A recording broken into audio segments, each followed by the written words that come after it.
Hello, in this video I'm going to show you how you can reboot your Samsung Galaxy S20 FE.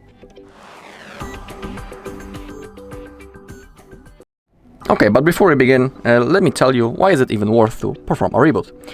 So basically, performing a reboot from time to time is good for your device health, because during that process the phone rests, we can say in that way. Also the RAM gets freed up, and thanks to that our device might start working a little bit faster.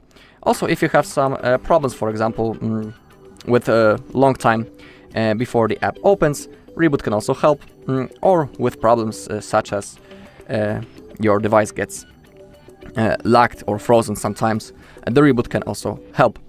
To perform a reboot, we need to launch the power menu first. We do it by clicking the power button and volume down button. Actually, we need to hold them for around 1 second.